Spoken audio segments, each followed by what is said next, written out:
Hello, my name is Carolina Lopez Herrera, and I will be modeling oxidative phosphorylation. Due to it being a pandemic and having family members that are immunocompromised, I decided to do this model using the two things I had the most abundant in my household: cat toys and Post-its. So, quick review. This is the mitochondria, or a really bad drawing of a mitochondria. So it is found within the cytoplasm of the cell, and it has folds within it called the cristae. So since we are looking at a process that was after glycosis and the citric acid cycle, we will not be seeing pyruvate or acetyl CoA or carbon dioxide, because those are products and reactants that are within those two cycles. So, trying to look cool, zoom in. We are now within the inner mitochondrial membrane. So, through this, we will see protein complexes, which are in purple, and we will see electron carriers, which are in orange. Do not worry about it until later. I will get to that. So this is the mitochondrial matrix, and supposedly under it, where my key is the electron transport chain. So really quickly, with the first protein complex, you will see NAPH, and these are its protons. So with the first protein complex, all of them will go directly up, and they will stay in this proton gradient in the intermembrane space because of this process. And most protons going up, this will have a higher proton concentration than the mitochondrial matrix. With the second,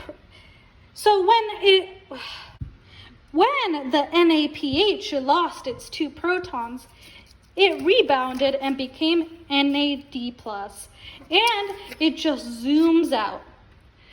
So with the second protein complex, it actually does not go up. It transports its electron carriers to the electron carrier. And in this process, FADH2 becomes bad, and it will also rebound and disappear. After FAD disappears, the two electrons that were a part of it, since the second protein complex only transports the electrons to the electron carrier, these two will go to protein complex 3, where they will also be shot up by the protein complex. At this point, it is now noticeable that the concentration gradient difference is growing in between the intermembrane space and the mitochondrial matrix. From there, we will see that on the 14th protein complex, we get 2 extra hydrogen molecules and 1 oxygen atom be found right there. You guessed it.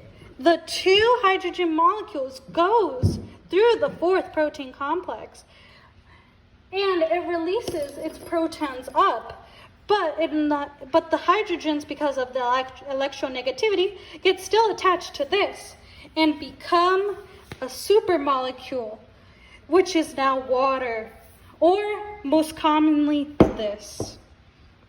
At this point, there are 6 protons at the top, and no extra products except a byproduct of water, or commonly known as H2O, and maybe possibly mad cats.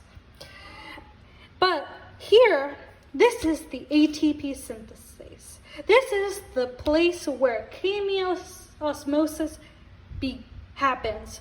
So here is a proton that goes down and forms with ADP to become ADP with 1 extra phosphate, or ATP, which is power for the cell.